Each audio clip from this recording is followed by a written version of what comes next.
우뚝 솟은 한 그루 소나무 아래 시냇물이 흐르고 있습니다. 두건을 쓰고 무릎 위에 한 다리를 걸친 처사가 멀리 무엇인가를 응시하고 있네요. 이 그림을 그린 소당 이재관이 적은 백안 간타 세상인이라는 문구는 당나라의 시인 왕유의 19절인데요. 숲속 정자에 사는 처사를 찾아갔더니 그가 맨머리로 큰 소나무 아래에 다리를 꼬고 사람들을 흘겨보고 있더라라는 내용입니다. 소나무의 둥치는 짙고 깊은 먹색이지만 위로 올라가면서 서서히 옅어져 먹이 농담이 극적으로 구사되고 있어요. 이리저리 불규칙하게 표현한 솔잎은 엉클어진 듯하면서도 생기가 넘치죠. 강렬하게 표현된 소나무에 대비되어 아련하게 보이는 먼 산이 그림의 깊이와 변화, 신비감을 자아내고 있어 이재관의 탁월한 기량을 확인할 수 있습니다. 어려서 아버지를 여의고 홀어머니를 부양하기 위해 그림을 그리기 시작한 이재관은 산수, 화조, 영모 등 두루 뛰어났고 그 중에서 가장 출중한 분야는 초상화였어요.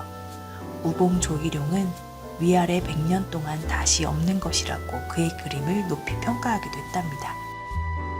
현재 이재관의 작품에서 높은 평가를 받는 것은 속세를 떠나 자연을 벗삼아 살아가는 선비의 모습을 그린 산수 인물화입니다. 깊은 산속 조그마한 집에서 독서를 하다 잠깐 졸음에 빠진 은자의 모습을 그린 오수도 역시 그런 주제를 담고 있어요.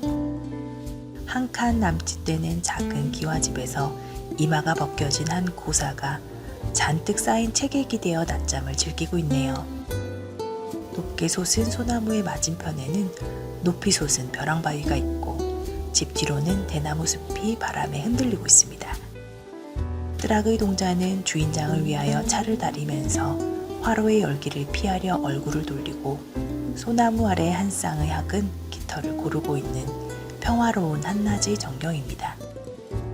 작품의 크기나 필치가 오수도와 매우 비슷한 전다도 역시 산속에 응거하는 선비가 서재에서 한가로이 글을 쓰고 있고 마당에서는 시동이 차를 끓이는 모습을 그린 작품입니다. 그림 뒤쪽에 있는 바위산에서 이곳이 인적이 드문 깊은 산속임을 느낄 수 있는데요. 이렇게 탈속적이고 깨끗한 필목법은 이재관 그림의 전형적인 특징이랍니다. 이재관은 어느 여름날 선비의 일상을 이처럼 명쾌하게 보여줄 수 있는 기량과 표현력을 갖고 있었습니다.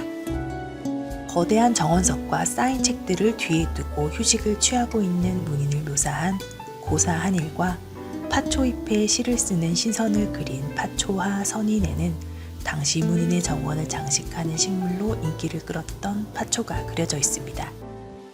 고사 한일에서 인물을 묘사하면서 사용한 분방한 필법과 바위를 표현한 거친 목법은 이재관 산수화에서 나타나는 차분하면서도 서해적인 화풍과 거리가 있지만 그림의 간결한 구도와 맑은 담체는 화면 전체에 단아한 정취를 자아내고 있어요.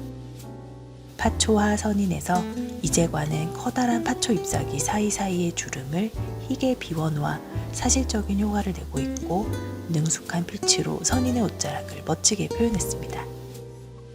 이렇게 고상한 주제와 품격을 능수능란하게 그려낸 소당 이재관보다 조금 앞서 활동한 카스파르 다비드 프리드리히는 자연의 광활함과 대비되는 인간 존재의 깊이를 성찰하는 작품들을 남겼습니다. 독일 낭만주의를 대표하는 화가로 평가되는 프리드리히는 낭만주의가 태동한 18세기 후반에 태어나 낭만주의가 절정을 이룬 19세기 초중반에 활동한 화가입니다.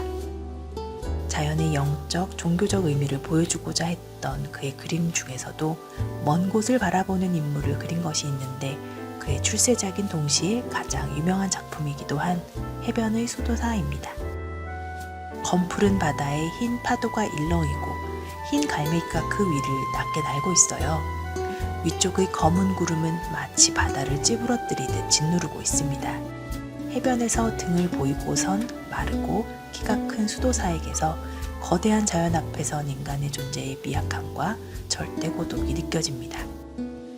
독일 북부의 작은 도시에서 태어난 프리드리히는 어린 시절에 어머니와 두 동생들을 잃었는데 이렇게 연이은 비극을 마음 한켠에 담고 대생 공부를 시작해 1794년에 코펜하겐의 미술 아카데미에 입학했습니다.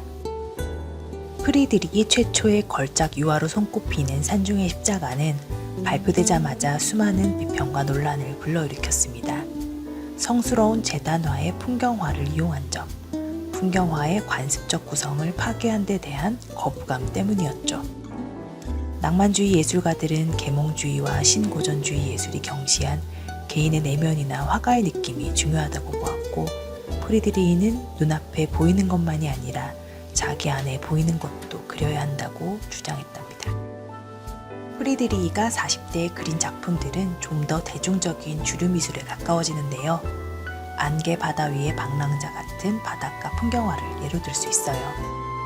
차가운 바위 위에 올라 발 아래 펼쳐진 풍경을 응시하는 방랑자의 뒷모습은 광대한 자연과 비교하여 왜소해 보이기는 해도 위축되어 보이지는 않습니다. 방랑자의 왼쪽 부분은 안개로 중간 부분을 흐리게 표현했기 때문에 더욱 광대해 보이죠. 그는 자연과 인간의 연관성을 강조하기 위해서 반복적인 형상을 그려 넣었는데요.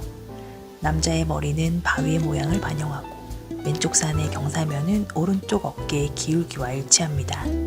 방랑자는 녹색 자켓과 바지를 입고 칼을 차고 있는데 이 복장은 프로이센의 비렐름 3세를 위해 복무한 무장 순찰대의 제복이라고 보는 비평가들도 있답니다.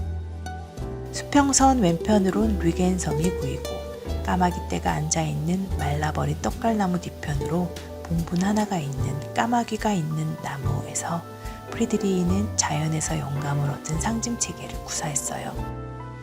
구불구불 휘어진 나무는 고통을, 불길한 징조를 나타내는 까마귀들은 번민을, 저무는 해는 인생의 마지막 순간을 상징합니다. 이 작품에서 보이는 그래픽 아트적인 나무는 프리드리히의 많은 작품에 등장하는 요소랍니다. 프리드리히는 이렇게 기성 풍경화에 등장하던 모든 형태를 무너뜨리고 부서진 암초, 폐허, 갈라진 얼음, 안개, 어둠과 같은 자연주의적 모티프에서 끌어온 상징들을 이용해 풍경화를 쇄신했어요.